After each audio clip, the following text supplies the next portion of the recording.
Kmetijsko ministrstvo je konec januarja poslalo v javno obravnavo zakonodajo, s katero ne le da spreminja določene temeljne zakone kmetijstva, temveč jih postavlja na novo in s tem bistveno spreminja kmetijstvo, kot ga poznamo danes. Kaj prinašajo? Kako na vse to gledamo kmetje in kako se lahko aktiviramo in zakaj je to nujno potrebno? O tem in še o čem se bomo pogovarjali z mojimi današnjimi gosti, ki so vsi v prvi vrsti kmetje, so pa vsi izjemno aktivni tudi v več različnih stanovskih nevladnih kmetijskih organizacijah. Moji današnji gostje so Irena Orešnik, Doris Letina in Franc Jagodic.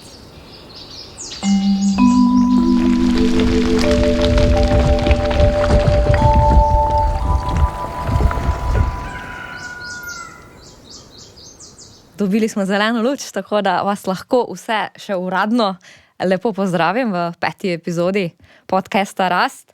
Ravno zaradi te obširne tematike nas je danes več in sem vesela, da ste se odzvali povabilu in ste pripravljeni v bistvu deliti vaša razmišljanja in poglede na celotno dogajanje, čemur smo pač trenutno priča v slovenskem kmetijskem prostoru. Tako da dobrodošli. Preden pa bi se takoj zares posvetili vsem zakonom, podzakonskim aktom in vse, kar to prinaša, pa bi želela, da mogoče poveste nekaj o sebi. Zakaj? Meni je zelo fascinantno, vsi ste kmetje, vsi ste uspešni kmetje, ampak ste zelo aktivni znotraj večjih, ne samo znotraj ene, ampak znotraj večjih nevladnih kmetijskih organizacij. In me predvsem zanima, čemu? Je to strast? Je to nuja? Kako bi vi to pokomentirali in seveda ne pozabiti povedati še nekaj o sebi? Pa začnimo, mogoče Irena, kar z vami. Ja, hvala za vprašanje. Jaz sem kmetica, imamo kmetijo s kozami, imamo tudi sirarno, sicer sem drugače tudi, da kmetija preživi statistik in delam po celem svetu, pomagam državam urediti kmetijsko statistiko. Zakaj sem tukaj noter? Sigurno mora človek imeti do tega neko afiniteto.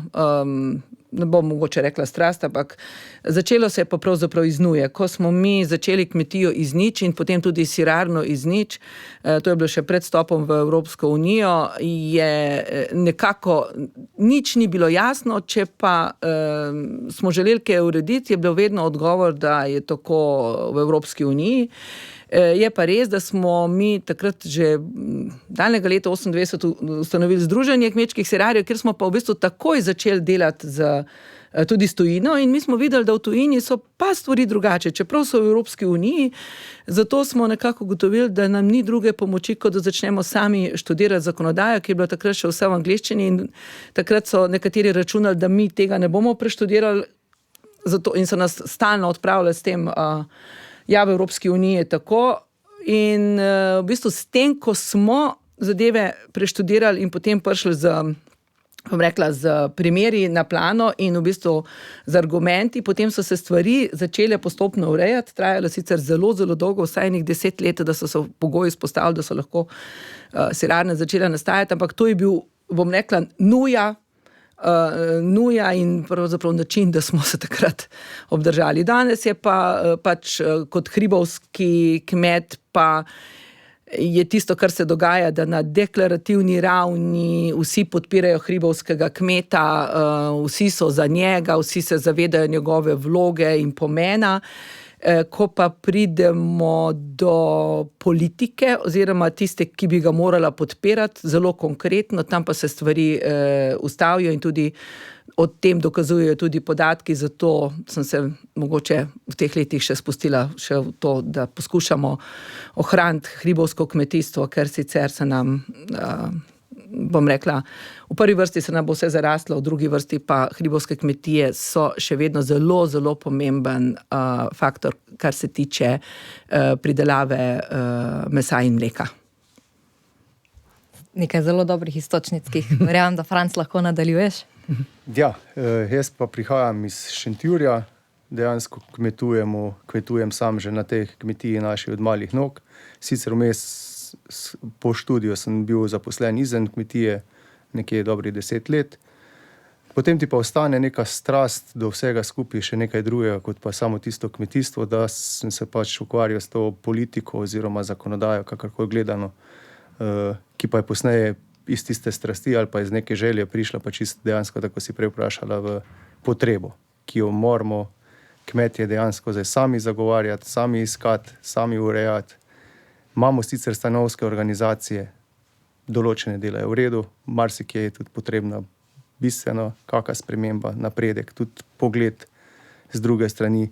Manjka nam pa tukaj predvsem povezave med vsemi, pa da se najprej sami med seboj kmetje pogovorimo, pogledamo, kako morajo stvari stati, kako bi mogle izgledati, pa potem nazven, tako proti ministrstvu, pa tudi kot na splošno proti družbi zastopati nek svoj interes, nek svoj cilj. Tako da to je tisto, kar me na nek način vodi, da vztrajam v tem, pa da bom še tudi prihodnje mogoče malo delo na tem. Aktiven na pogovorih, povezovanju, ja, se zelo strinjam, da je to tisto, kar nam trenutno najbolj manjka. Konstruktivnih debat in pogovorov, ki so potem nekako povezani, da bomo še imeli mlade kmete na kmetijah. In ta istočnica, Doris, je pa namenjena tebi. Prihajam za sadjarske kmetije, za Goričkega. Na kmetiji je glavna dejavnost pridelava jabolk, je pa zelo diverzificirana kmetija. Kmetija leži v celoti v krajinskem parku Goričko, v zavarovanem območju Natura 2000 in pa na ekološko pomembnem območju. In ker smo kmetje tisti, ki nekako ne samo varujemo naravo, kot je že bilo povedano, temveč tudi tisti, ki konec dneva zagotavljamo prehransko varnost, se mi zdi zelo pomembno, da smo prisotni, torej da smo mi tisti, ki sooblikujemo kmetijstvo, ki ga želimo živeti in ki nam bo na koncu dneva, upajoč, prinašalo dostojno življenje. Spremembe so edina stalnica v kmetijstvu in če nismo del teh sprememb, se odvijajo brez nas in lahko izrazito vplivajo na kmetije, na strukturo kmetijstva. Zato je zelo pomembno, da smo aktivni in pa seveda ne samo aktivni, temveč tudi, da zelo konstruktivno in povezovalno nastopimo, ter smo mi tisti, ki spremembe naprej načrtujemo. Pa govorim generalno v kmetijski politiki, v družbi in pa seveda tudi potem na kakšnem bolj mikro področju. Zelo lepo je izpostavljeno, če nisi del teh sprememb, se odvijajo brez tebe. In se mi zdi kar žalostno, da kljub temu, da imamo toliko kmetov, toliko stanovskih organizacij, ki se res trudimo, da bi aktivno sooblikovali ta kmetijski prostor v znamenju sprememb, kjer mislim, da se vsi tukaj strinjamo, da jih potrebujemo, še vedno pridemo do situacije, v kateri smo sedaj, da kljub volji, kljub potrebi po komunikaciji, imamo tu na mizi en kup sprememb, o katerih pa še vemo bore malo. Da pa to ni edina stvar, nas je v bistvu z začetkom letošnjega leta, torej s 1.1.2025, kmete prizadela še zelo stroga socialna pogojenost, ki je nekako res drastično posegla v delovnopravna razmerja na vseh kmetijah, pa se mi zdi, da še ne vemo dovolj o tej pogojenosti. Mogoče kak komentar, Doris? Torej, s prvim se je res začela izvajati ta socialna pogojenost. To pomeni, da se izplačilo določenih podpor v okviru skupne kmetijske politike veže na to, da nimamo zdaj samo kmetijske pogojenosti, ampak tudi socialno pogojenost, torej da zagotavljamo dobre pogoje za delovno silo na kmetijah. Zanimivo je, da pod to delovno silo nekako se je začelo v Italiji, v Španiji, v kakšnih državah, kjer so delavci in pa družba opozarjali na to, da pogoji niso zadostni. Seveda smo se vse države članice zavezale, da to moramo implementirati, tudi Slovenija. Zdaj bi rekli, da je Slovenija to naredila kot ponavadi, mogoče na malo bolj strožji in pa previden način. Zato velja opozoriti vse kmete, da preverijo, ali so med zavezanci za izpolnjevanje socialne pogojenosti in če so, da potem res preverijo, kakšne obveznosti je treba izpolnjevati. V Sloveniji nekako se to zdaj odraža, da če se bo dogodila kakšna kršitev ali pa kakšna napačna evidenca na področju te delovnopravne zakonodaje, torej tudi samo, če so evidence potem neustrezne ali pa kaj drugega, je nekako diskriminatorno, če si v kakšni drugi panogi, si odgovoren enkrat, v kmetijstvu boš torej kaznovan po delovnopravni zakonodaji, potem po novem zakonu, predlogu zakona o kmetijstvu so predvidene kazni in pa za znižanje neposrednih plačil, torej ostalih plačil vezanih na zbirno vlogo. Veliko zavezancev še niti ne ve, da so zavezanci in ne poznajo teh obveznosti, zato je res pomembno, da pozorno preverimo te pogoje in pa obveznosti, ker se je socialna pogojenost začela izvajati s 1.1.2025 in ravno od takrat naprej jo moramo tudi kmetje na svojih kmetijah zagotavljati. Je pa pomembno, torej, da povemo, da moramo biti pri tem zelo striktni, je potrebno upoštevati torej pravice delavcev, pravice nas samih kot kmetov, torej da poskrbimo tudi za to dobrobit, vendar vemo, da včasih ta birokracija pa je preveč obremenjujoča, tudi v tem primeru zna biti. Zdaj, kolikor sem jaz sama brala to socialno pogojenost, se mi zdi, se tako občutek imam, da smo spet še dodatno zaostrili pogoje napram drugim evropskim državam, čeprav smo nekako vsi imeli to zavezo, da ne bomo šli torej preko tega, kar zahteva Evropska unija, ampak neverjetno, ampak vedno znova nam uspe še bolj zaostriti pogoje in sem prepričana, da je dosti teh zaostritev tudi v tem svežnju zakonodaje, ki ga je ministrstvo sprejelo na tako zelo zanimiv način, ne? Dejansko vsi ste dolgo časa že prisotni v tem kmetijskem prostoru, tudi sama sem bila in vem, da vedno, kadar je bilo kaj tako drastičnega, da so se spremenjali temelji, kar zakon o kmetijstvu zagotovo je, zakon o hrani, ki je v bistvu skupek večjih zakonov in bo to neka osnova za kmetovanje na naših kmetijah, so temelji in morajo biti skomunicirani s tistimi, ki nekako od tega živijo. Potem je tu še zakon o spremembah in dopolnitvah zakona o gozdovih, zakon o varni hrani in krmi, zakon o zdravju živali, zakon o spremembah in dopolnitvah zakona o kmetijskih zemljiščih, prihaja pa še zakon o zaščiti živali. Tu me predvsem, preden gremo na vsebino, zanima, če ste kadarkoli doživeli tak način sprejemanja zakonodaje, tako kratek časovni rok. Ob vsem tem pa naj dodam, da ministrica v vseh svojih nastopih komunicira, da je to tista demokracija, da je to transparentno delovanje, odprt dialog, da nič ni bilo delano v tajnosti. Tu se jaz mislim, da lahko vprašam, če temu res verjamejo, ali je tu odzadaj mogoče še kaj drugega. Vam prepuščam, kdo želi prevzeti vajeti? Jaz osebno se ne spomnim takega. Moram reči, da tudi ko so bile določene spremembe zakona o kmetijstvu, pa smo govorili o 5 členih, smo se o tem pogovarjali in bom rekla, nevladne organizacije med sabo in potem z vsemi udeleženci na strani ministrstva, uprave za varno hrano in tako naprej, zelo, zelo dolgo in na koncu prišli do nekega konsenza okrog tega. Ne. Zdaj te možnosti v tem trenutku ni. Moram reči, da tudi še zelo nazaj, ko so se pripravljali razni pravilniki ob vstopu v Evropsko unijo, ne bom rekla, da smo bili vključeni dovolj, pa vendar smo bili vključeni. Neke ključne rešitve so se dogovarjale z deležniki. Tukaj pa zdaj pač na mizi izjemno število novih rešitev, in sprememb, ki pa niso pravzaprav moraš biti zelo, zelo veš, da sploh razumeš, kaj je novega, kaj je starega. Bom rekla, prejšnji zakon o kmetijstvu se je nekako razdelil na 2 oziroma se je dodal še zakon o hrani in je tudi veščemu bralcu zakonodaje izjemno težko ugotoviti, zakaj se pravzaprav gre. Pri tem, tako kot ste že rekli, cel kup pravilnikov še ni, nekateri se bodo ukinili, vprašanje je tudi, kakšna bo pravna praznina, če bodo pravočasno narejeni. Poleg tega pa se vse prevečkrat so stvari zapisane s tem, da se v bistvu citira določene člene evropske zakonodaje ali pa kar celo evropsko zakonodajo, kar pomeni, če hočeš razumeti, kaj tisti člen pravzaprav govori, moraš vse to preštudirati in to je brez razlage, ki bi povedala, kaj se je spremenilo v resnici in kakšne bodo posledice, naj si bo za kmete, naj si bo za finančne posledice, za kmete, za državo, izjemno težko dati v tako kratkem času pripombe, ki bi pripeljale do nekega osnutka ali pa do zakona, ki bi imel širši konsens in bi zaradi tega, bom rekla, ne bil podvržen stalnim spremembam. Ker poleg tega, da rabimo dobro zakonodajo, vsi se s tem strinjamo, je za neko daljnoročno planiranje v kmetijstvu, kot v vsaki panogi, potrebna neka stabilnost. In tudi zakonodaja je tista, ki nam mora dati stabilnost, ne da se bo takoj ob naslednji vladi, če se zdaj ne bomo dogovorili, da se bo zakonodaja ponovno spreminjala. Jaz se moram tu z Ireno strinjati in dejansko do zdaj nismo bili deležnega takega primera, takega načina sprejemanja zakonodaje, kot je to sedaj. Ker če gledamo, vedno se je napovedal, tako ste rekli, da se bo nek zakon odprl. Kjer člen se bo odprl?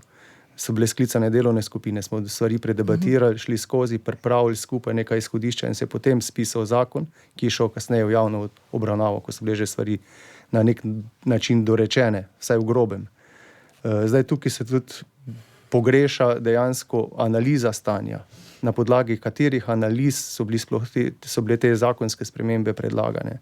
Kako bo to vplivalo, dobene študije ni narejeno, kako bodo ti zakoni zdaj vplivali na samo življenje na kmetijah, na samo kmetijstvo kot gospodarsko panogo, kakšne bodo posledice, kakšne bodo tudi finančne posledice, ni noter dobenih ocen, podeljuje se ogromno nekih koncesij oziroma pooblastil, to bodo dodatne naloge z vidika kmetovalcev, evidenc in vsega skupaj, da bo se ta pooblastila lahko izvajala, ki na koncu pa tudi stanejo in ministrstvo bo to moglo plačati komorkoli in finančne posledice tudi za državo, kakšne bojo, ni nikjer ocenjenih. Potem predhodno smo imeli vedno pri zakonih primerjavo z drugimi državami, kak je ena zakonska rešitev nekje, ne vem, rešena v Avstriji, Nemčiji, na Poljskem, tega zdaj nikjer ni noter zaslediti. Tudi iz samega zakona, ko gremo brati, dejansko so člen za členom so, kako bi rekel, se ne navezujejo v taki miri, da ni pravega redosleda oziroma se celo en drugega negirajo členi. Tako da jaz dvomim, da bomo prišli tu na tak način, ko zdaj zastavljamo do nekega pravega konsenza, da bodo naše pripombe lahko v celoti ali pa saj deloma upoštevane. Zadnjih mora potekati še neka medresorska razprava, tam bodo spet podane z drugih ministrstv določene pripombe, zdaj bomo spet še bolj na tiste pripombe, mi lahko dajali pripombe, ali je to končno, jaz ne vem, jaz tu ne vidim prave rešitve, kot edino tista je bila prva, ko smo tudi zadnjič na svetu za kmetijstvo zagovarjali pa zahtevali, pa tudi sprejeli po sklep, ampak je ministrica se odločila drugače. Takrat je bilo zahtevano, da se stvar vrne nazaj, iz e-demokracije vzame dol in gre normalno pripravo zakona, tako kot bi mogel biti. Je pa res, da tudi novi zakon niti več ne predvideva sveta za kmetijstvo, tako da v prihodnje več te težave ne bo. Vse spremembe zakonodaje morajo biti tehtne in utemeljene. Tu pa res brez vseh analiz in posledic učinkov je izjemno težko sploh dajati kakšne pripombe. Zmotilo nas je pa tudi to, da se veliko členov potem v zadnji točki oziroma v zadnjem odstavku dotika dikcija, da se bo urejalo z podzakonskimi akti. Torej, zdaj mi niti točno ne vemo, kaj vse in kako celovito tokrat urejamo, glede na to, da ti podzakonski akti bodo verjetno šli v postopke pozneje in tukaj velja ostra kritika, če želimo mi nekako spremembe v kmetijstvu, ki so zagotovo v določeni meri nujne, so tudi stvari, ki jih pozdravljamo, ampak če to želimo, moramo gledati na zakone zelo celovito. Ravno ta celovitost, ne? Meni je na primer zanimivo, da se pripravljajo takšne spremembe, tako zelo so nujne, potem pa v bistvu čez noč niso več tako nujne. Ne? Govorim seveda o javni svetovalni službi kmetijskega svetovanja, ki je bila sprva zelo problematizirana in tudi največ prahu je dejansko, ko so prišli vsi ti zakoni v javno obravnavo, se ni prvo izpostavilo, kakšne bodo tu spremembe za kmeta, ampak smo se najprej vsi obregnili ob javno svetovalno službo. In tu mi je res zanimivo, da je tako pomembno bilo to spraviti pod ministrstvo, narediti neko tako drastično reorganizacijo, potem pa čez noč ni več tako pomembno, je dovolj, da imamo delovno skupino, da bomo to reorganizirali. Pa da me ne bo nihče narobe razumel, jaz se zelo strinjam s tem, kako so zdaj to naredili, torej, da imamo res dialog, pogovor, da se pregleda, ker vsaka institucija na neki točki verjetno potrebuje kakšne izboljšave, ampak me pa skrbi, koliko je tega še tako zelo nujnega notri v zakonodaji, če potem mogoče bomo ugotovili, da ni tako zelo nujno.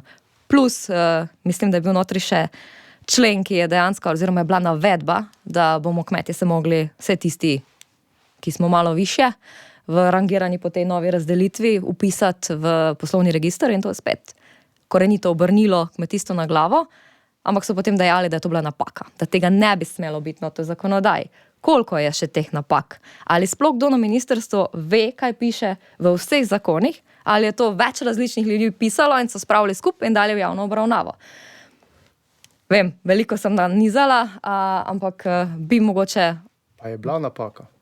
Ali je bilo tam to namerno zapisano? Vse sami ne vemo. Poleg tega, to ni bilo zapisano, se pravi, v bistvu poslovni register in vodenje poslovnih knjig ni bilo napisano nikjer direktno v samem zakonu, ampak je bilo samo v obrazložitvi, utemeljitvi zakona. Se pravi, sam zakon zdaj niso spremenili, zdaj so samo iz obrazložitve to ven dali, tako da verjetno nas to čaka potem v kakem podzakonskem aktu. Kar pa je izredno nevarno. Kar je izredno nevarno, ampak to je ena izmed stvari. Možnih je verjetno še precej druge stvari, ki jih še zdaj ne znamo razbrati, se sami imamo, ko gremo čez zakon brati, ogromno pomislekov, vprašanj, ne vemo za rešitve in dejansko ne vemo, kaj še lahko pričakujemo, kaj nas še čaka kot posledica posameznega člena, ki je. Poleg tega je tukaj še nekaj zakon, poleg tega, da prinaša rešitve, v katerih ne prinaša, pa kljub vsemu tudi neke priložnosti, neke stvari, ki se leta niso uredile, bi se sedaj lahko do konca uredile, ne bi se uredile v pravilnikih in jaz zelo dvomim, da se te stvari lahko uredijo v 2 mesecih. Posebej, če teh pravilnikov nikoli ni bilo, čeprav smo, vsaj sirari smo ustrajali za določenih pravilnikih, nekih olajšavah, da bi bile enkrat zapisane, zdaj moram reči, da obstaja priložnost, obstajajo členi, ki dajo to možnost, vendar se mi zdi popolnoma nerealno, da bi se to dejansko v tem kratkem času zgodilo, oziroma se sprašujem, če se ne bo zgodilo tako, kot se je že marsikdaj, da je bilo v zakonih zapisan, da se bo naredil pravilnik, pa se nekateri pravilniki nikoli niso prišli v življenje. Ne? Da v bistvu je hkrati vse, ne vemo, zakaj hkrati izgubljamo priložnost, da bi neke stvari uredili. In meni se vse skupaj resnično zdi zamujena priložnost. Zamujena priložnost, da bi tisto, na kar opozarjamo nevladne organizacije že leta, dejansko uredili in uredili na način, da bi, bom rekla, vsi kmetje, ki smo različni znotraj tega, nekako se videli in imeli pogoje za nadaljnje dela jasne, in bom rekla sprejemljive, take, da bi v bistvu mladi, predvsem mladi kmetje v bistvu se videli v kmetijstvu in želeli še naprej kmetovati. Ker tukaj je pravzaprav, tukaj se vse začne in konča z našim kmetijstvom. Če ne bomo pač imeli naslednikov mladih kmetov, se bo vse končalo. In v bistvu jaz mislim, da morajo biti mladi kmetje tukaj, vseh vrst mladih kmetje, ne si kakršnih koli v bistvu v nekem fokusu. In bi se moral pravzaprav vsak člen pogledati z tega stališča, ali bi se mladi kmetje, ali se bodo mladi kmetje, tisti, ki se danes razmišljajo, ali bi šli v kmetijstvo ali ne, tam notri vidijo ali ne, ali so to prehude omejitve za njih, ali so to prehude stvari, kjer se oni ne vidijo. No? In mladih kmetov imamo v Sloveniji zgolj 3,5% do dopolnjenega 35. leta in 7% do dopolnjenega 40. leta. In vemo, da je to zaskrbljujoče, če se vprašamo, kdo bo v prihodnosti kmetoval, ker imamo vedno več mladih kmetov, ki se ne odločajo, da bi v celoti kmetovali, ampak so si primorani ob tem poiskati še drug vir dohodka, torej grejo v službe. In vemo, da je zelo težko delati 8 ur v službi, priti domov in se poglobiti v kmetijo, ki prav tako zahteva celega človeka. Pohvaliti gre, da je v zakonu naveden akcijski načrt za delo z mladimi kmeti, tako da tu nekako stremimo v pravi smeri, tudi ta pravica do kmetovanja, do izvajanja kmetijskih del, do skrbi za živali je navedena, kar bo malo olajšalo določene vprašanja in pa polemike, ki so se pojavile skozi leta. Ne vemo pa točno, kako bomo pa kmetije imeli v prihodnosti še urejene. Zdaj prihajamo na neke ekonomske razrede, kljub temu, da so zelo ekonomsko razdeljeni, če se smemo malo pošaliti, ampak je zelo resna zadeva. Torej, navaja se samooskrbno kmetijsko gospodarstvo, majhno, razvojno in tržno kmetijsko gospodarstvo, ki so merjeni v 4 razredi, merjeni v standardnem prihodku, za katerega pa vemo, da generično povprečje potencialnih cen in količin, torej niti ne odraža realne slike posamezne kmetije, oziroma ne nekako odraža ali pa odseva preteklih let, ko se je mogoče dogodila kakšna višja sila. Opozoriti velja tudi na to, da kmetijsko gospodarstvo z leta v leto, glede na to, da standardni prihodek se vsako leto znova pripiše, se lahko razvrsti v kakšen drug razred. Vemo, da lahko imamo majhno samooskrbno kmetijo, ki jo določimo za neko mejo, ki ne upošteva potem gozdarstva, dopolnilne dejavnosti in je lahko zelo tržno oziroma razvojno naravnana. Lahko pa imamo kakšno veliko kmetijo, ki pa pač zaradi omejenih dejavnikov pa se prišteva v praksi med samooskrbno gospodarstva, in to poimenovanje je precej neustrezno, ker ne moremo deliti kmetij. Jaz verjamem, da vsaka kmetija želi biti razvojna kmetija, ni samo, da bomo imeli tistih nekaj kmetij v tem razredu, da bodo razvojne kmetije. Za nekoga je razvoj že, da mogoče sestavi kolobar, pognoji, da sledi nekim osnovnim praksam. Za drugega je razvojna kmetija, da investira v hleve, v trajne nasade. In tukaj bi močno pogrešali analize, ne samo številke, kdo se kam razvrsti, ampak predvsem analize in posledice, kaj bo to za posamezno kmetijsko gospodarstvo pomenilo. In jaz verjamem, da se vsak mladi kmet sedaj vpraša, kje bo najbolj ustrezno biti, da bom lahko razvijal svojo kmetijo in kmetoval. Tako da ta razvrstitev je že sedaj v določenih uredbah, zato se močno sprašujemo, zakaj je potreba še, da se nahaja tu v zakonu, ali se bo to potem odrazilo tudi v kakšnih ostalih politikah, in pa seveda, kaj bo to za posamezno kmetijo povedalo, ko bo enkrat razvrščena v posamezni razred. No, tudi če se navežem kar na te, Doris, dejansko res, ali rabimo mi zdaj tu v krovnem zakonu še eno točko, kjer bomo kmetije delili na, ne vem, od razvojnega do tržnega, do samooskrbne kmetije, ali je to boljše narediti v drugih zakonskih oziroma podzakonskih aktih, pa tam dodatne kriterije definirati, recimo na davčne zakonodaje, da poleg tega standardnega outputa definiramo še kakšno drugo stvar, ki bo zagotovila, da ti ne boš iz leta v leto, če boš nekje na meji tistega standardnega outputa, da ne boš prehajal vsako leto iz enega razreda v drugega. Pa tudi mogoče potem pri samem SKP-ju, da pač imaš dodatne kriterije, podobno kot je na drugih področjih, tako je na gospodarskem področju, ker imamo dejansko več razredov, več stvari, ki vplivajo na prehod iz enega razreda v drugi.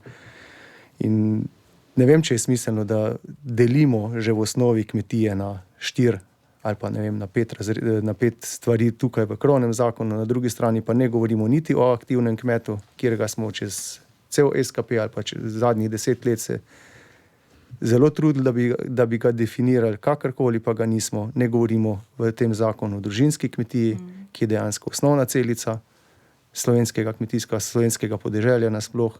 Tu pa pogrešamo in tu se tudi kaže, da nismo bili vključeni pri pripravi zakonodaje, ker se nikjer tega ne omenja. Na novo pa definiramo 3 stvari. Na novo definiramo kmetijsko gospodarstvo, kateri se pripišejo vse enote, torej kmetijska zemljišča, stroji, mehanizacija, potem se pripišejo tudi razne živali in pa motorna vozila. Definiramo nosilca kmetijskega gospodarstva in če združimo kmetijsko gospodarstvo z nosilcem, dobimo kmetijo. In kmetom nekako nam je zelo nenavadno, da prihajajo te nove definicije in da tudi tukaj ne vemo, kaj pričakovati in kaj bo zdaj to pomenilo za posamezno kmetijo. No, jaz menim, da pri tej predvideni razdelitvi je največja težava, da ne vemo, čemu je točno namenjena, je tako zelo grobo in ne vemo na podlagi česa, ne vemo, kaj temu pravzaprav sledi. Še tretji moment pa je, če bo zadeva narejena zelo rigidno na podlagi SO-ja, kar nikjer sicer ne piše, ampak o tem se pač govori, je to sistem, na kar kmet ne more vplivati. Ne, to se pravi, ni demokratičnega vidika tukaj ni nobenega, s tem, da se zadeva, ker je to v bistvu čisto statistični kriterij, ki je v samem bistvu namenjen drugim stvarem, je namenjen v bistvu, bom rekla, merjenju kmetijstva kot ekonomske dejavnosti, je to lahko zelo problematično. In v bistvu jaz se strinjam, da različne kmetije rabijo na nek način različne ukrepe, ker imajo različne cilje. Da pa jih na tak rigiden način v bistvu vzpostavimo brez resne diskusije, pa se mi zdi zelo, zelo problematično. Pa mogoče še en moment tukaj, o katerem se ne pogovarjamo. Jaz sem mogoče že malo del v tem kmetijstvu in sem bila tudi zraven, ko smo se vključevali v Evropsko unijo in vem, kako se je delalo in kako so se delale analize.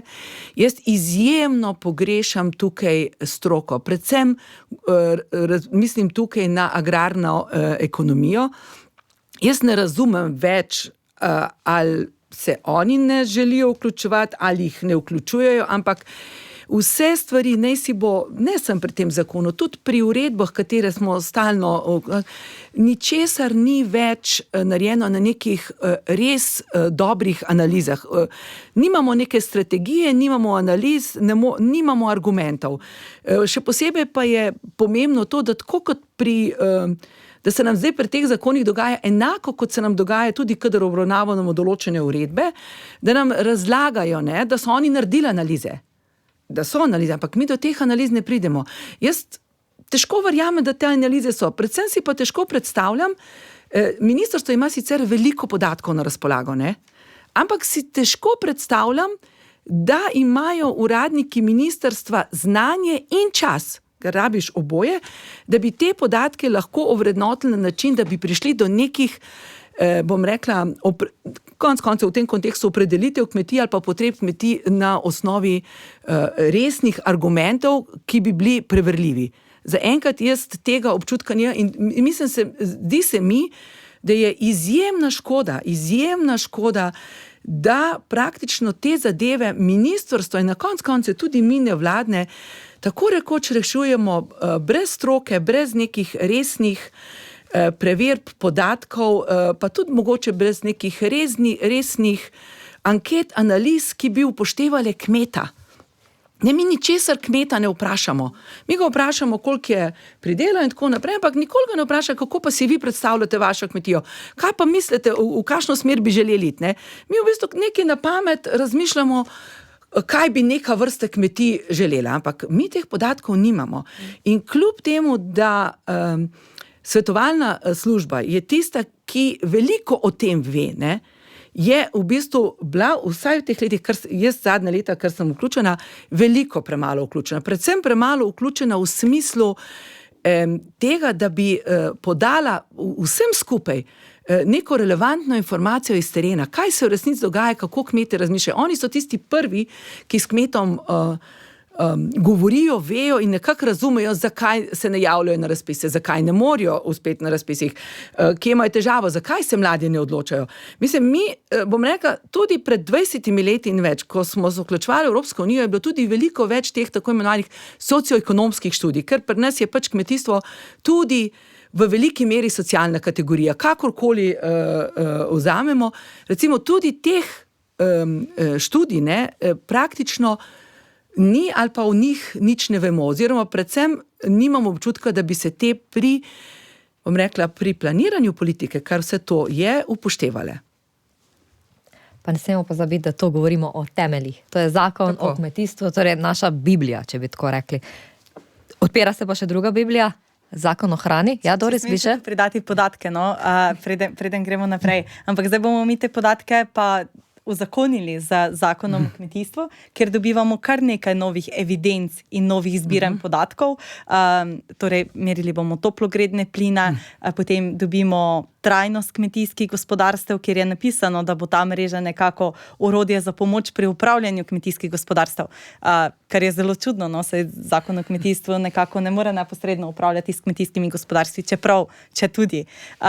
In tu bomo vsi mi zavezani, da te podatke zbiramo, veliko podatkov se že zdaj zbira, pa potem na koncu nekako ne vemo, kje obstanejo, ker ko se delajo kakšne zakonodaje, so vedno podatki, ki nam nekako niso prid. Pa mi verjamemo, da je veliko tudi takšnih, ki bi znali podpreti to tezo, da pa vseeno kmetijstvo in pa kmet sta tista, ki sta temelj kmetijstva v Sloveniji.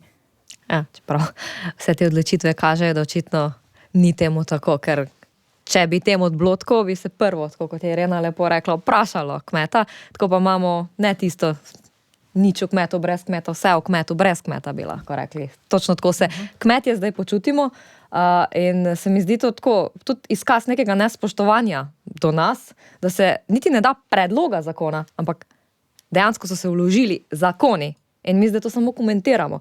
Niti ne razmišljamo, mi pač govorimo zdaj o tem, kar imamo na mizi.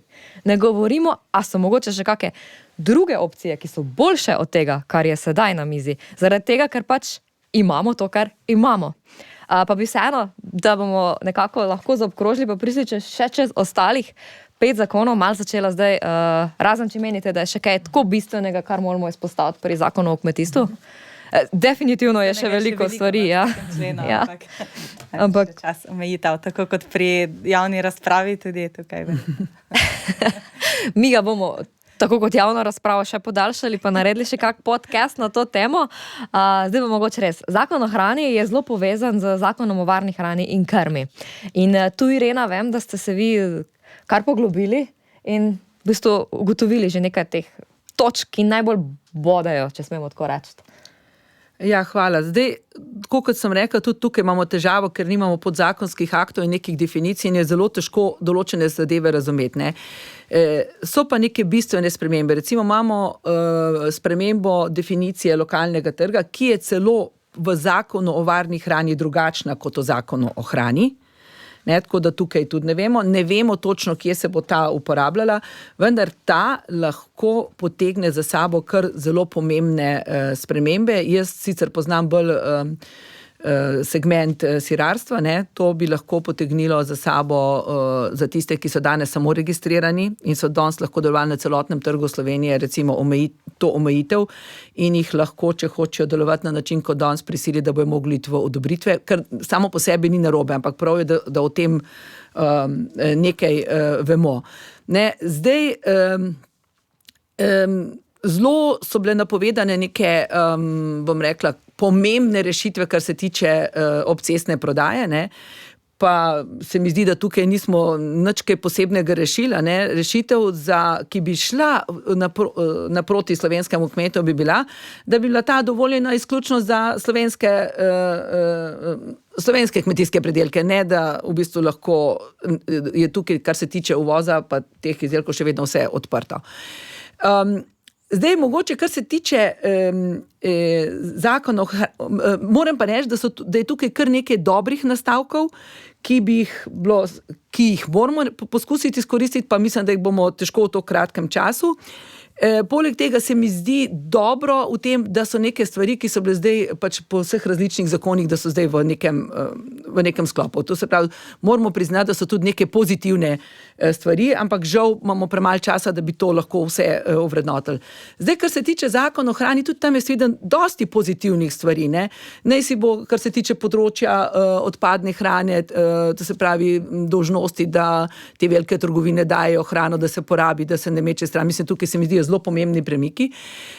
Se pa bojim, da recimo zahteve po 15% deležu v javnih, to se pravi ekološke hrane v javnih zavodih, da bodo zopet pripeljale do situacije, da ti zavodi ne bodo uspeli tega zadovoljiti za slovensko ekološko hrano, ker imamo pač namreč premalo in v bistvu bomo dajali prednost uvožene ekološke hrani pred slovensko hrano.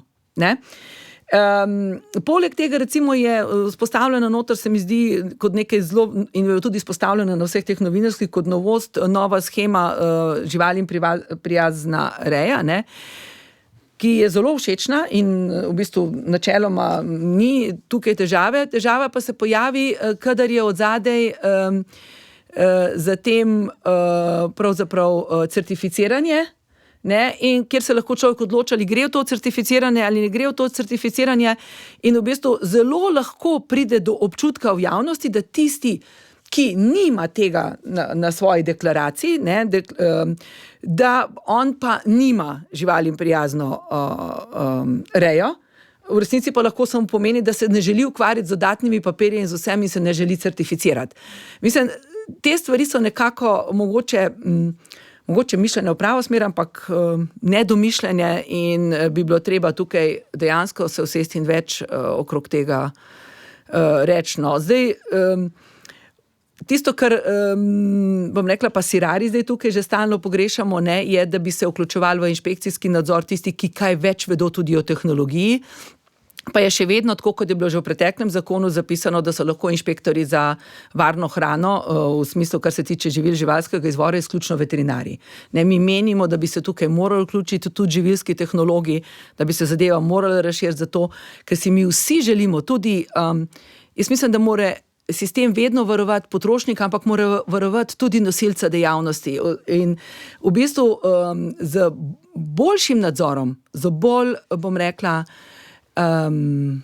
strokovnim nadzorom profitiramo vsi, tako potrošniki kot nosilci dejavnosti, in to je tudi ena izmed stvari, ki mislim, da bi bilo dobro, da se o njej pogovorimo in da jo poskušamo spremeniti. Če še čisto na kratko, že tu v čisto začetku zakona imamo definirano kakovost hrane, ki je navedena kot nek skupek lastnosti, ki jih hrana nosi, ki zadovolji potrebe oziroma pričakovanja potrošnika. In taka definicija je zame popolnoma nesprejemljiva, da je to neka subjektivna definicija kakovosti. Konec koncev lahko zdaj tukaj kot to kakovost, ne vem, rečemo, da je vse, kar pač pride na trgovsko polico, ni važno odkot, vse je kvalitetno, ker bo pač to nekomu ustrezalo, drugemu pač ne bo. Kako bo pa takrat potem odreagirati? Kdo bo zdaj vršil nadzor na to kakovostjo in kako? To je ena. Druga pa pogrešam tudi vključevanje, ne vem, še ostalih podzakonskih veljavnih aktov ali pa aktov, ki so bili v pripravi, pa niso zdaj tukaj v ta zakon o hrani vnešeni, to je recimo te masne bilance, za kire se zdaj že, mislim, da že kar 4. leto teče, trudimo, da bi jih nekako peljali, jih z besedo ne omenimo v tem novem zakonu o hrani. Se pravi, da zakon o hrani ne daje neke teže temu pravilniku in na koncu se zna čisto narediti, da ta pravilnik ne bo veljal, se ne bo izvajal in te sledljivosti, ki jih hočemo na nek način zagotoviti, ne bomo niti na koncu izvajali, pa nas niti ne bo več zanimala. Se koncu na drugi strani se pripravlja Mercosur, mogoče bo pa to komu pasalo. Ampak je zanimivo, ker je bilo izpostavljeno, da zakon o hrani je predvsem tudi zaradi tega, ker se varuje potrošnika, čemu pa je ravno ta pravilnik masnih bilanc najbolj namenjen, zagotavljanje sledljivosti. Ja. V zakonu je zapisano tudi to zbiranje podatkov, ki se že zdaj izvaja, torej poročanje cen, torej ne košarica, ampak po verigi se poročajo cene. Lani, ko je ravno stroka nekako dala analizo, ko je javno predstavila, je bilo opozorjeno, da je zaskrbljujoče, da imamo na koncu veriga več slovenskega porekla kot na začetku veriga. In pa izpostavljeno tudi bilo, da se veliko nekako proizvodov potem prodaja z negativnimi maržami, ker so opozorili tudi potrošniki, ko smo še imeli košarico. In tu bi bilo potrebno dodati zdaj, kjer imamo navedene vse te negativne oziroma nedovoljena ravnanja v verigi preskrbe s kmetijskimi in živilskimi proizvodi, da hrana ne bi smela biti, torej živila ne bi smela biti znižana za več kot 20%. Mislim, da imajo v Franciji podoben model oziroma so ga želeli uveljaviti. Zato, ker pri nas nekako ta hrana, ki je celo leto v akciji, potem popolnoma zamegli občutek o pravi vrednosti. In se navadimo hrane iz tretjih držav, ki je v Sloveniji, pa mogoče zdaj to ni čisto pravi podatek, Franc bo verjetno malo bolj podkrepil, ampak tudi, če je sveže meso, to še ne pomeni, da ni bilo zmrznjeno, ampak je bilo lahko bilo 3-krat zmrznjeno in odmrznjeno in se prodaja pod sveže meso. Da prihajajo iz raznih blagovnih rezerv od drugod, kjer je že nekaj časa odstalo, pa potem mi to uporabimo.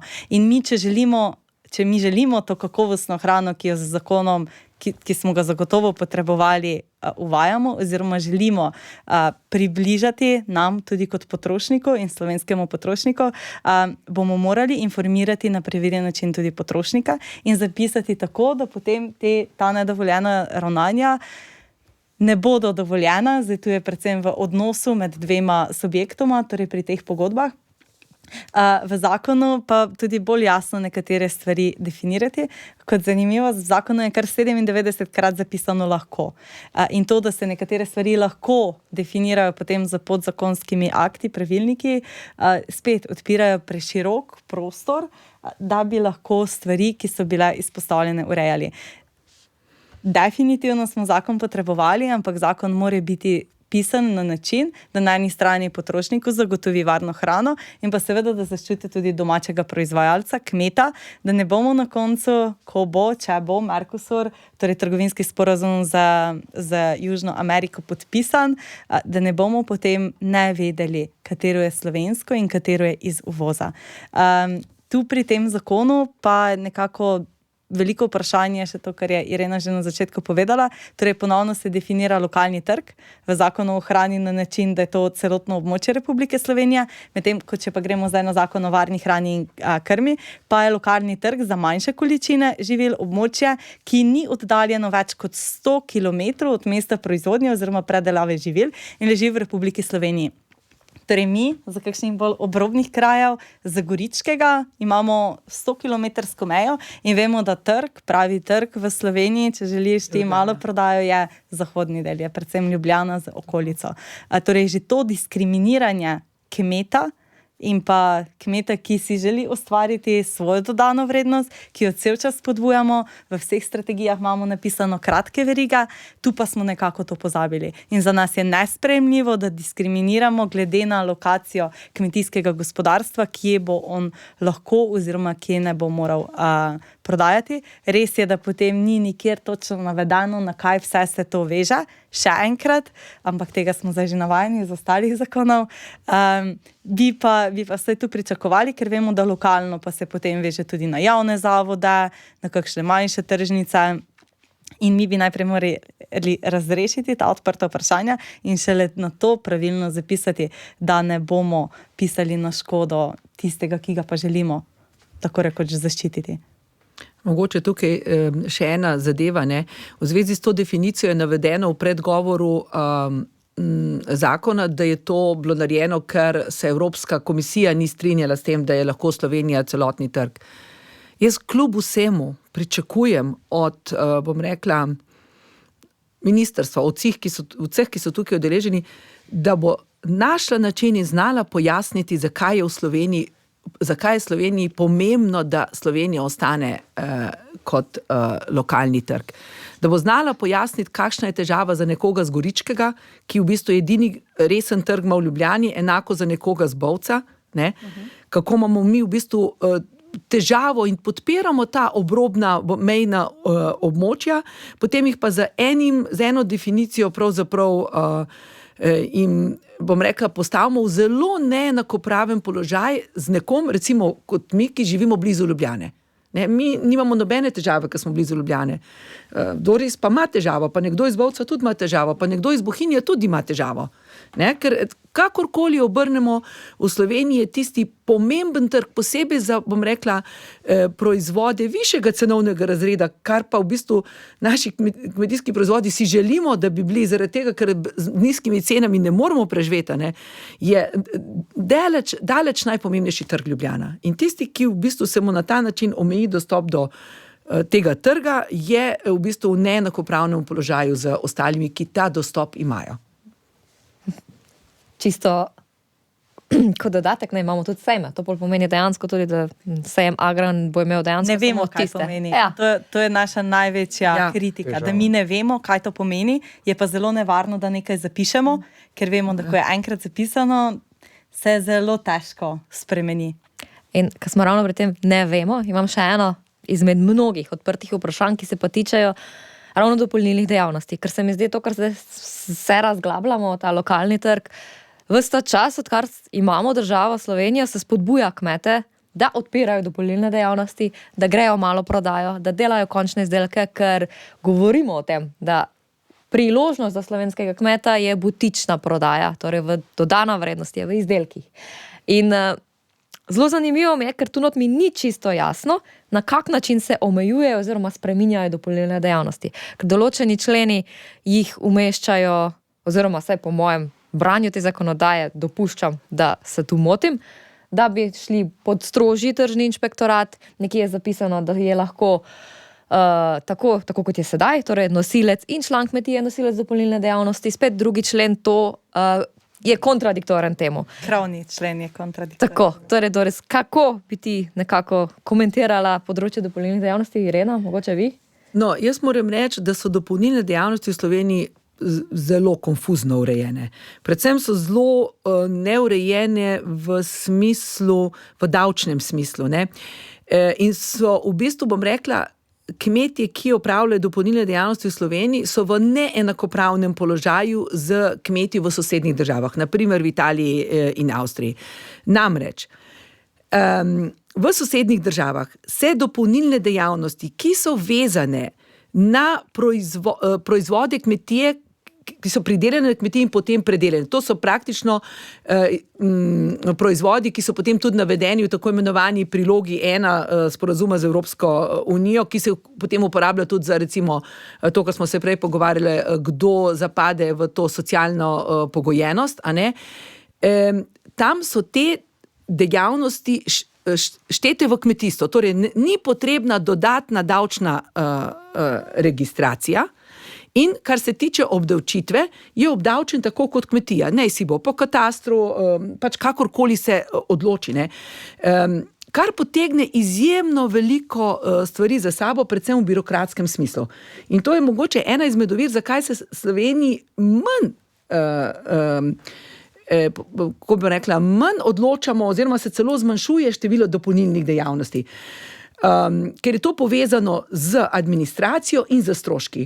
Ne? Zdaj, če pogledamo, nekdo, ki je danes v današnjem davčnem sistemu, nekdo, ki je obdavčen po katastru kot kmet, ne rabi izdajati računov, ne rabi imeti blagajne, ne rabi imeti računovodstva, ne rabi plačevati nekega dodatnega zavarovanja, kot ga imajo dopolnilne dejavnosti. Poleg tega ne rabi porabiti zelo veliko časa, da vse to ureja. Ne? V Avstriji tega ne rabi. Ne? In kot nekdo z neko manjšo predelavo ali pa manjšo kmetijo, to se šteje, samo enostavno to ne izide in v bistvu, bom rekla, to vrstne dopolnilne dejavnosti namesto, da bi bile v sistemu priložnost, ki bi omogočile to, da nekdo, ki danes ne more si zagotoviti delovnega mesta na kmetiji in hodi v službo in še potem kmetuje, so v bistvu cokla. Ne? In mogoče smo se premalo o tem pogovarjali, se mi pa zdi, da je pravzaprav tole zdaj, če bi bilo malo več časa, dejansko priložnost, da tudi to uredimo. Ne? Da v bistvu spostavimo kmetijo kot zaključena celota.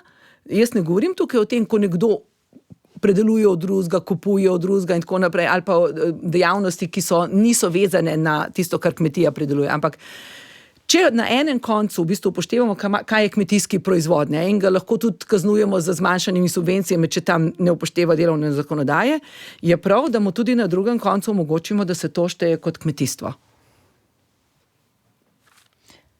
Ja, in predvsem ta enakopravnost. No? Kmetijska osnovna dejavnost res ne more vedno omogočiti celoti dohodka in pa neke socialne varnosti vsem članom kmetijskega gospodarstva. Torej tu bi pričakovali, da je lahko potem nekdo zadolžen za primarno pridelavo, potem pa imamo nekoga, ki je res nosilec za dopolnilno dejavnost. Tako da tukaj upamo, da je zgolj napaka v členu in da se ta del ohranja. In pa seveda tudi pri vseh teh nekako novih ureditvah in pa definicijah ni točno jasno zdaj, ali ostaja na enak način. Člani kmetijskega gospodarstva torej lahko delajo na kmetiji, se lahko zavarujejo. Tudi tukaj bomo nekako želeli še dodatne odgovore, da si zagotovimo, da ne posegamo preveč v te socialne nekako razmere, ki so ustvarjene, ker že zdaj v Sloveniji skoraj da ni, pa mogoče se motim, pa upam, da so vajne kmetije izjema, skoraj da ni kmetije, kmeta, ki bi si lahko izplačal plačo. Torej, več čas se investira nazaj, se investira v kmetijo, seveda tudi potem posredno v družbi. Nimamo pa, kljub temu, da želimo biti bolj neodvisni, pa nam to tržne razmere, vremenske negotovosti ne omogočajo. In pa seveda politične nestabilnosti. Veliko krat je razlog za to, da se ne moreš razviti, širiti tudi, so tudi kmetijska zemljišča, kjer pa imamo tudi nekako predlog sprememb zakona o kmetijskih zemljiščih, ali pa, ko ga greš preberati, dobiš občutek, da je to zakon, ki je bolj vezan na energijo, kot na sama kmetijska zemljišča, čeprav vodoma jasno pove, da gre tu o trajni zaščiti kmetijskih zemljišč, potem pa se večino členov nanaša na agrofotovoltaiko. Tu je ta del, ko se tiče dejanske trajne zaščite kmetijskih zemljišč, mislim, da je v redu pripravljen. Oziroma je prav, da se tudi občine in vsi tega začnemo zavedati, da je treba ta najboljša kmetijska zemljišča zaščititi in to trajno. Zdaj, tako si pa že prej rekla, težava je pa, ko greš brat, priješ pa do mnenja, da dejansko bereš zakon o, elektroenergetski zakon ali kakor drugega. In tukaj, kot smo že ugotovili, 131,000 hektarjev je predvidenih, da se bo na nek način zagradilo za potencial za to fotovoltaiko ali pa agrofotovoltaiko, kakor jo tu noter poimenujejo. To je 20% oziroma 20% vseh kmetijskih zemljišč v Sloveniji ali pa vsaka peta njiva, če na grobo pogledaš, bi bila na nek način prekrita z temi fotopaneli. Moramo pa vedeti, da kmetijska zemljišča so izven urbanih naselij, da je to potem še toliko večji delež, kjer bi bilo to samo strojeno na kmetijskih zemljiščih. Tako da... Čeprav tu je treba dopolniti, da predvsem se tu ne govori toliko o njivah, bolj o trajnih travnikih pa zemljiščih v zaraščanju. Drži, ja, to drži. Vse bonitetne točke so določene koliko na 35 točk. Je najvišja boniteta, kjer bi se... Razen za vetrne elektrarne, kjer je 40, ampak videli smo, da za novimi preračuni tudi te točke lahko prilagodiš. Ujameš. Mogoče pa ravno to bil razlog, zakaj so takrat tako drastično dvignili bonitete tam, kjer ne bi smeli in obratno. Ne? Torej, mi moramo izkoristiti potencijale, ki jih imamo, ampak ne samo potencijale energije, mi moramo predvsem izkoristiti potencijale kmetijskih zemljišč. Mark Twain je lepo upozoril, kmetijske zemlje ne delajo več. In sedaj prehajamo na neko točko, ko bodo kmetijska zemljišča, pa naj bodi si to trajno travinje, površine v zaraščanju, bodo postale tako ali drugače nekako predmet tudi določenih investicijskih nakupov in tukaj potem kot kmetje izjemno težko konkuriramo pri ceni. Vemo, da kmetijska dejavnost bo potrebna pri agrofotovoltaiki, ampak potem pa imamo v enem drugem pravilniku zakonu zapisano, da je dovoljšna kmetijska dejavnost minimalna obdelava. Torej ti lahko karikirano povedano enkrat zmulčaš in zadostiš temu. Mi nikakor ne smemo dopustiti, da ob tem, da smo postali nekako na vrhu po trgovskih površinah na prebivalca, da imamo samo 800 kvadratnih metrov ornih površin na prebivalca Slovenije. Videli smo, da ko pride kakšna kriza, da se zelo hitro porušijo razmerja.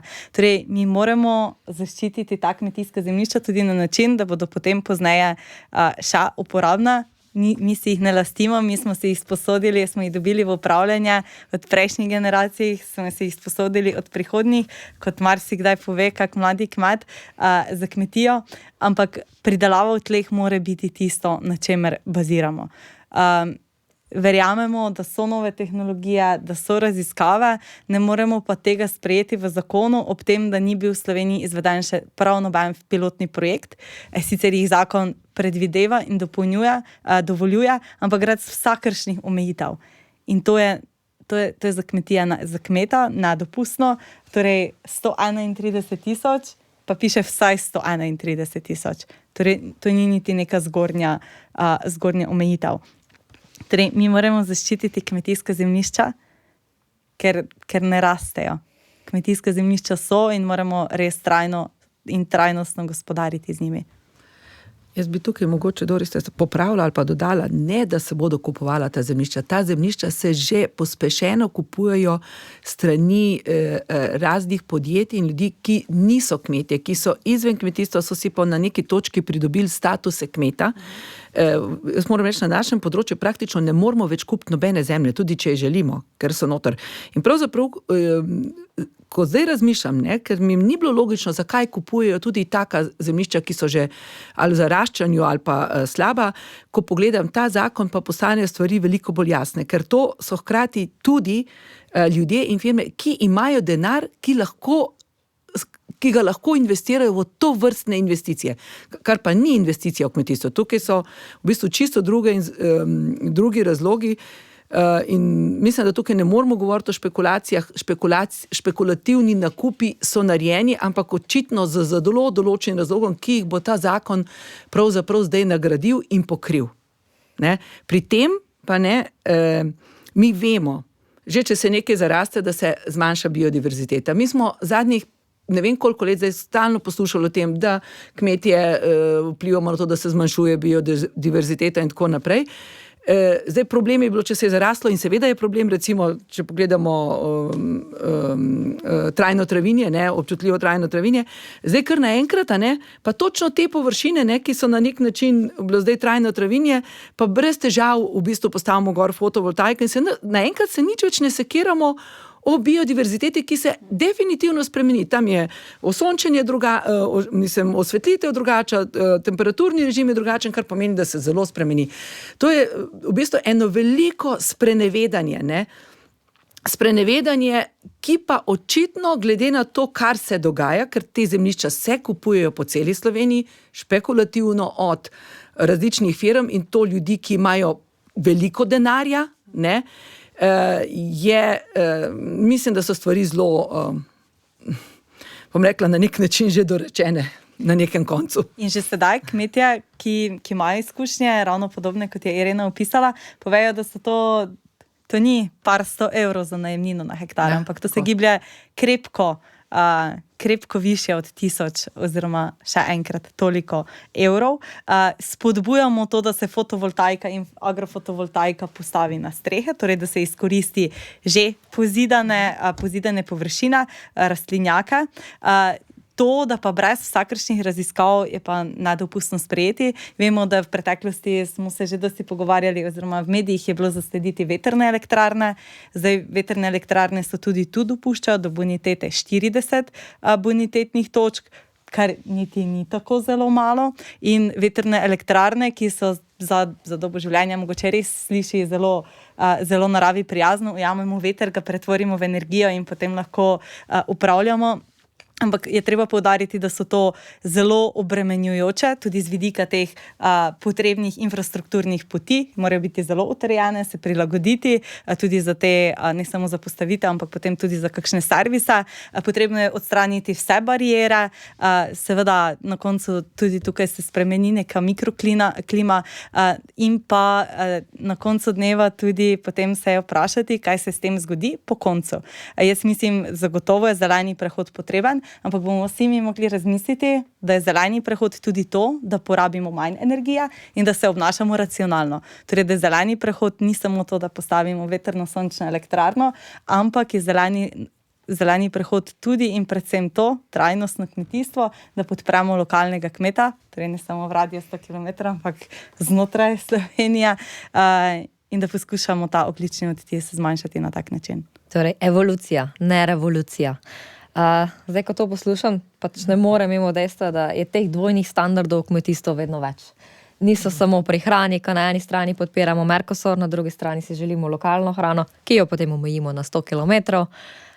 Imamo tudi pri kmetijskih zemljiščih dvojne standarde, kjer je v interesu denar, se hitro pozabi na biodiverziteto, pa če malo pogledamo nazaj, je ravno ta biodiverziteta in uveljavljanje režimov bila tisti prvi vzpon, zakaj smo imeli lani oziroma že predlani tiste glavne kmečke proteste, kjer smo bili kmetje vse drugo kot pa varovalci narave. Tu pa se zdaj kar hitro pozabi na ta vidik pridelave in v bistvu pomen kmetijstva. Imamo pa še zakon o gozdovih, kjer pa je tudi po principu vse o kmetov brez kmetov, vse o gozdarjih brez gozdarjev. Je tu pa dejansko najbolj bode v oči zdaj to, da se gozdno-gojitveni načrti ne bojo več oblikovali na tak način, kot so sedaj. Se pravi, sedaj smo imeli zavode, se pravi lokalne zavode, ki so sodelovali v tem končnem svetu Zavoda za gozdove Slovenije in tu je bilo, mislim, da 27 predstavnikov je bilo zdaj imenovanih v ta svet, od tega je bilo tudi 9 predstavnikov kmetov, se pravi, pa ne samo kmetov, ampak tudi lovcev in pa lastnikov zemljišč. Eden od teh je bil predsednik, podpredsednik tega sveta.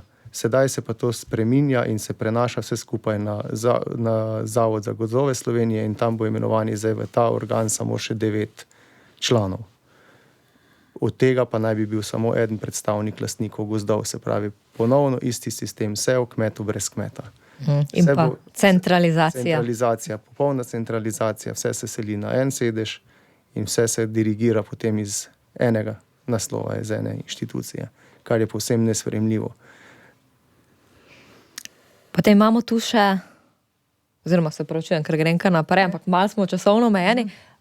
Je še kak komentar? Gremo kar. Jaz bi mogoče samo dodala tej temi fotovoltaika, biodiverziteta in tako naprej, kar se je dogajalo. Jaz pa resnično pričakujem, zdaj v tem trenutku, ne, pravzaprav so ti zakoni na mizi pri vseh, ne samo pri kmetih, tudi pri naravovarstvenih organizacijah. Tukaj pa resnično pričakujem, da povzdignejo svoj glas naravovarstvene organizacije in v bistvu zaščitijo kmetijska zemljišča, da bodo ostala v kmetijstvu. Do zdaj ga še niso. Saj pravim, jih računam in pozivam, da to naredijo, ker samo na ta način bodo pokazali, da so dejansko verodostojni. Sicer si lahko mislimo karkoli. Dejansko niso ga niti zdaj pri zemljiščih, niti pri Mercosurju, jaz nisem zasledila kakršnekoli akcije strani okoljevarstvenih organizacij, pa se ni samo hrana, ne, so še vse ostalo, kar potegne Mercosur za sabo. Tako da zelo na mesto, da se to izpostavi, ker tu veliko se tudi govori o tem povezovanju in sodelovanju in se mi zdi, da dejansko imamo veliko več skupnih točk, kot mogoče mislimo in Sigurno. to, kar smo sedaj izpostavili, definitivno so skupne točke, manjka nam pa seveda tako kot dejansko povsod komunikacija, dialog in pa možnosti, da pridemo do skupnih nekih pozitivnih sprememb, ki pa bodo dejansko v dobro vsem. Potem imamo pa še zakon o zdravju živali, pa prihaja še zakon o zaščiti živali. Tu pa je zelo nekako, dobro, zaščite živali še ni objavljena, imamo pa zakon o zdravju živali, ki pa je zelo tako nedorečen. Zelo neberljiv. Dejansko je skupek nekih trenutnih pravilnikov, ki velja plus prepis evropskih uredb, oziroma samo navedba, niti ni prepis členov, ampak samo navedba in je dejansko napisan na način, da bereš kuharsko knjigo oziroma vzameš v roke kuharsko knjigo za peko kruha, naprimer, in piše v zakonu samo vzami moko, za vse ostalo poglej pa v drug zakon. Oziroma v drugo kuharsko knjigo, kar je povsem neprimerno. Je res, da zakon o zdravju živali je nekoliko bolj specifičen, je vezan direktno na veterino, da sam kot kmet malo teže to komentiram, ampak kljub vsemu, tudi kot kmetu, bi mogel biti zakon napisan tak, da bi ga sam razumel. Pa že prej, ko si rekla, prihaja še ta zakon o zaščiti živali, podobno je bilo že v predhodni noveli. Na enak način je dejansko bila ta novela pripravljena, sicer je bil to takrat poslanski zakon in je bil tudi kar direktno dan v javno obravnavo, brez nekega predhodnega konsenza in je potem doživel tudi kar dosti burno razpravo okrog vsega skupaj. Dejansko je zdaj na ustavnem sodišču, mislim, da 1 ali 2 člena, ostali členi, ki pa so pa tudi na tak način zapisani, da se ne morejo izvajati in se novela zakona, takšna kot je trenutno, niti ne more izvajati. In se bojim, da tudi vsi ti zakoni, ko so zdaj v obravnavi, bodo na koncu doživeli podobno klavrno usodo, da se marsikatera odločba, ki je zdaj zapisana tukaj noter, zaradi pomankanja neke volje po širšem sodelovanju ne bo mogla na koncu niti izvajati. In bomo spet dobili neke zakone, ki bodo napisani samo zato, da so.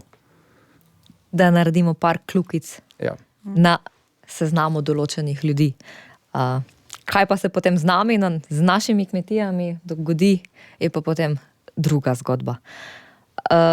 To, zdaj, kar smo šli skozi, je res na hitro, ampak vseeno se mi zdi, da smo zelo lepo orisali mogoče tiste prve stvari, ki jih ob prebiranju nekako kot kmet začutiš, ko se vprašaš. In res, no, bolj to bereš, več je odprtih vprašanj, bolj se sprašuješ, čemu je to namenjeno, kaj bo iz tega prišlo.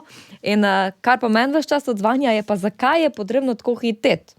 Kje je tisti glavni razlog? Če do sedaj nismo tega odprli, pa če se pogovarjamo o aktivnem kmetu, ne 4 leta, več 10 let, pa družinska kmetija, definicijo družinske kmetije iščemo že, ne vem, verjetno Irena ste že vi se o tem pogovarjali. 30 let, Tako. sigurno. Odkar je postala samostojna Slovenija, ko smo se začeli o tem pogovarjati. In nismo prišli do nekega zaključka, zdaj pa imamo, da ne bom kaj narobe rekla, javno razpravo, mislim, da za glavne krovne zakone imamo 75 dni, za tiste malo manj pomembne zakone, če smem tako reči, pa mislim, da smo zdaj prišli že na 45 dni. Upam, res upam, da bomo prišli do takega zaključka, da bomo ugotovili, da je to bistveno premalo časa in si bomo vsi skupaj vzeli čas, pa naredili nekaj dobrega za kmetijstvo in da tisto, kjer bomo videli, da ne gre v pravo smer, da se bo s tem nekako zgodilo isto kot pa za svetovalno službo, da bo čez noč to postalo zaprto vprašanje in bomo to si vzeli dlje časa. Ker se pa strinjamo, vsaj tak občutek sem dobila z vseh vas, da neke spremembe so potrebne, da jih potrebujemo za prihodnost slovenskega kmetijstva in bi zdaj ta moment nekako izkoristila tudi za povabilo vseh poslušalcev, ki to spremljate. Kmetijsko-gozdarska zbornica je namreč v sodelovanju z ministrstvom pripravila 7 srečanj, 7 predstavitvenih srečanj celotne zakonodaje po območnih enotah.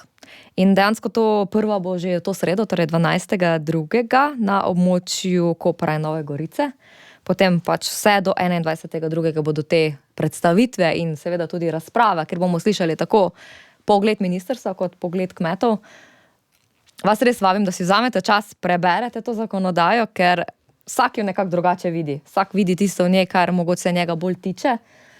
Da greste na te razprave in izpostavite te vprašanja, pomisleke, ker se mi zdi, da je zdaj, ko se spreminja toliko stvari, ko so stvari tako nedorečene, izjemno pomembna tudi naša aktivacija kmetov, ker tu smo vsi kmetje, pa smo zelo, se mi zdi, konkretne stvari nanizali, oziroma ste, jaz vas samo povezujem. Vprašanja. Tako, bolj vprašanja, ja. Tako da si vzemite res čas, pojte na to, potem pa nas čakajo delovne skupine.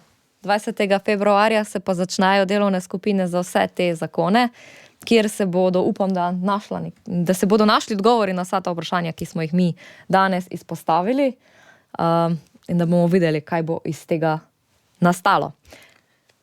Jaz bi mogoče sam to dodala, kot en od glavnih argumentov ministrstva za tak postopek, kot je bil, da bo to pravzaprav na podlagi tega, da bojo zakoni hitreje sprejeti. Jaz dejansko v to ne verjamem.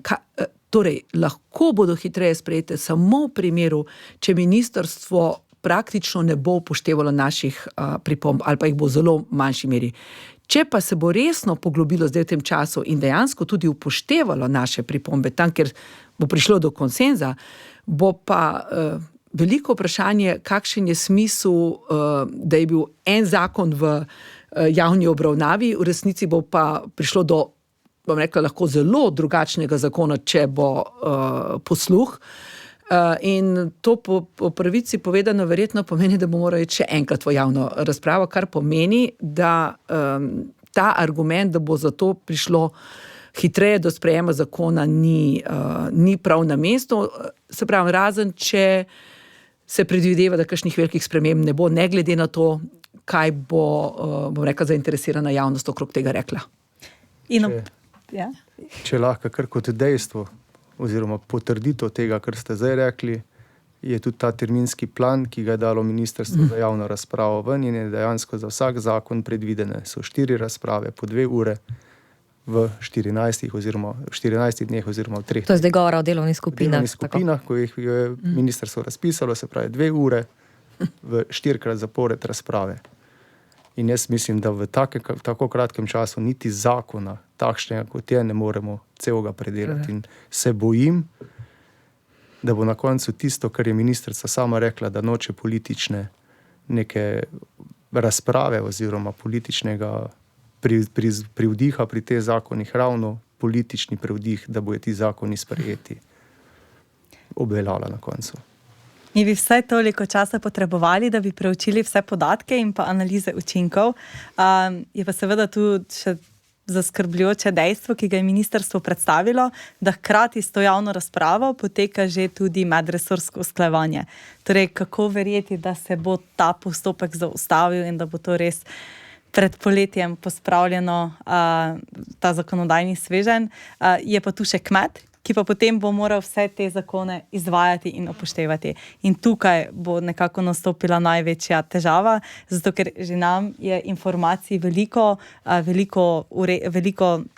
členov, ki se dotikajo posameznega kmeta, vsi podzakonski akti, vemo pa, da kmet ima pa še eno drugo nalogo, ki jo mora upravljati, torej da nam zagotovi vsak dan to lokalno hrano, ki jo zaužijemo zjutraj, popoldan in zvečer, pa še kdaj vmes.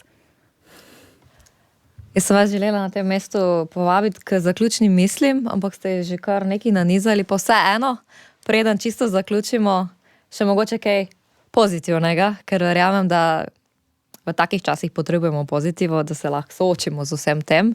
Tako da par zaključnih misli. Jaz upam, da kljub zagati, ki jo imamo, da na koncu vseeno naredimo kakšen korak naprej. Nimam veliko upanja, ampak mogoče, če drugega ne, se mi nevladne organizacije med sabo o večjih stvarih bolje pogovorimo, natančno pogovorimo in mogoče tudi mi na koncu koncev nastopamo z bolj enotnimi stališči, kar bi veliko pripomoglo k ne samo k reševanju zdaj te situacije, ampak na splošno situacije, kar se tiče kmetijstva.